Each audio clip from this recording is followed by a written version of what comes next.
Agenda hari ini sidang pertama pra peradilan, di mana kita melihat pihak kepolisian melakukan berbagai pelanggaran terhadap 6 kader pemuda Pancasila yang sampai saat ini masih ditahan.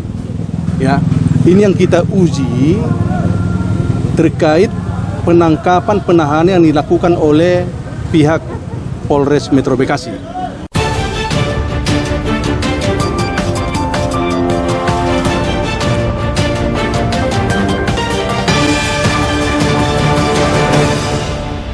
Peristiwa keributan antara dua massa ormas pemuda Pancasila dan Persaudaraan Setia Hati Terate yang terjadi di Jalan I Gusti Ngurah Rai Kota Bekasi Kamis tanggal 21 Mei tahun 2020 malam saat ini memasuki proses pra-peradilan.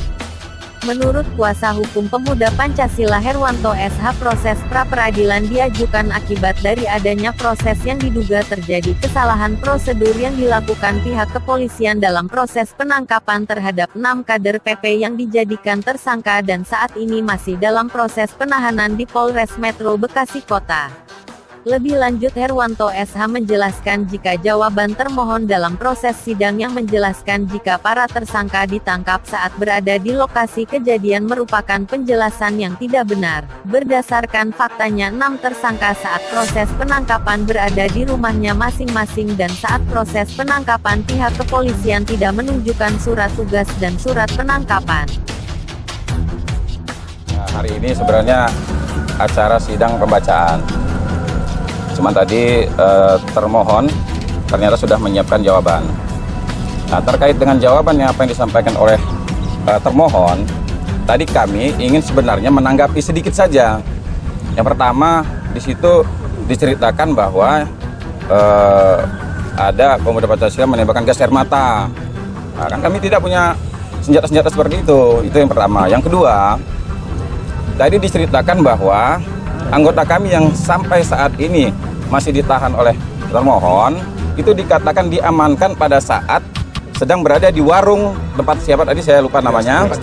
Nah, faktanya mereka itu diambil di rumah masing-masing. Nah, kalau seandainya diambil pada saat ada di warung, kami tidak akan mengajukan pra peradilan. Kami bukan orang bodoh. Justru kami menguji apakah kewenangan yang digunakan oleh termohon ini sudah sebagaimana mestinya diatur oleh undang-undang. Kewenangan yang diberikan oleh undang-undang kepada penyidik, itu kami uji keabsahannya. Benar tidak rekan-rekan kami yang ada di Polres Metro Bekasi sekarang 6 orang ini, pada saat mereka ditangkap itu diberikan surat penangkapan, ditunjukkan surat tugasnya. Itu permasalahannya. Kami tidak mempermasalahkan masalah ada pesan teh dan lain sebagainya, nggak ada. Di permohonan kami nggak ada pesan teh dan nggak ada. Yang dalil kami yang kami sampaikan adalah rekan kami ditangkap tanpa menunjukkan surat tugas. Itu sesuai dengan KUHP tadi. Nah, yang kami sangat sesalkan lagi, ternyata tadi hakim tunggal itu seolah-olah seperti penguasa luar biasa. Kita sama mitra, antara hakim dan advokat sama sejajar, sama-sama penegak hukum, tidak ada yang lebih mulia. Nah, tapi tadi tindakan dia, bahkan dari sejak minggu kemarin sidang, seolah-olah dia lebih mulia, mengatur hukum acaranya. Lebih kaget lagi ternyata tidak mengerti hukum acara dia. Dia tanya tadi sama saya pasal berapa. Saya tidak ada berapa detik, saya langsung jawab pasal 82 itu. Seharusnya hakim tahu itu, bahwa untuk kepentingan dia memeriksa dan memutus perkara ini, dia perlu mendengarkan keterangan dari si tersangka. Benar nggak kalau ditangkap itu di warung? Benar nggak kalau ditangkap itu di rumah? Nah, kita akan buktikan itu nanti. Istri-istri yang para rekan kita yang ditangkap ini bisa memberikan kesaksian. Tersangka juga bisa memberikan keterangan. Ini yang kami sampaikan tadi. Lucu, sangat lucu tadi kalau seandainya hakim sampai bertanya, pasal berapa? Ayat berapa? Huruf apa? Bahkan tadi saya begitu kita buka, benar. Ya, akhirnya kan kelihatan. Ya, kami juga akan diskusi nih, apakah kami perlu melaporkan hakim seperti ini? Ya, karena dia dari perilaku, hakim tidak boleh seperti itu. Dia ada pedomannya perilakunya. Nah, dan nanti kita rapatkan apakah kami perlu. Nah, sehingga tadi dia seperti mencari kesalahan, termasuk surat kuasa dia tanyakan dan lain sebagainya. Karena dia sudah terpojok, dia tidak mengerti hukum acara. Ini sebenarnya bukan permasalahan bahwa kami harus menang atau tidak, bukan.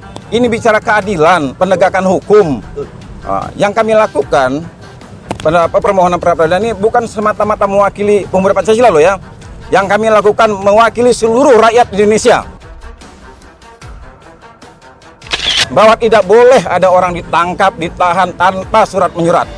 Sekarang saya tanya, tadi termohon yang hadir di persidangan, yang dua orang tadi, walaupun katanya tadi saya dengar bahwa mereka menerima surat kuasanya itu ada 5 orang.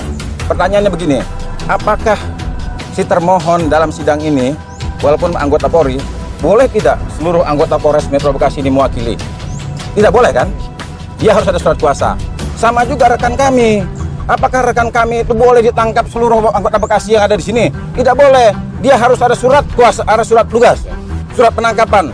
Orang yang ada di surat penangkapan, surat tugas itulah yang punya wewenang untuk menangkap rekan kami. Nah, jadi ini yang mau kami uji. Ada nggak surat itu? Nah, jadi itulah yang kami permasalahkan di pengadilan. Kemudian hal lain yang kami juga sangat sayangkan bahwa seolah-olah seperti yang disampaikan rekan saya Herwanto, tidak ada persejajaran antara kita, lawyer, advokat, dan hakim tunggal. Nah, apa yang kami minta semata-mata kami ingin bahwa kasus ini terang benderang, kemudian menjadi pembelajaran kepada seluruh kepolisian Republik Indonesia tentang bagaimana yang benar menurut KUHAP tentang penahanan dan penangkapan.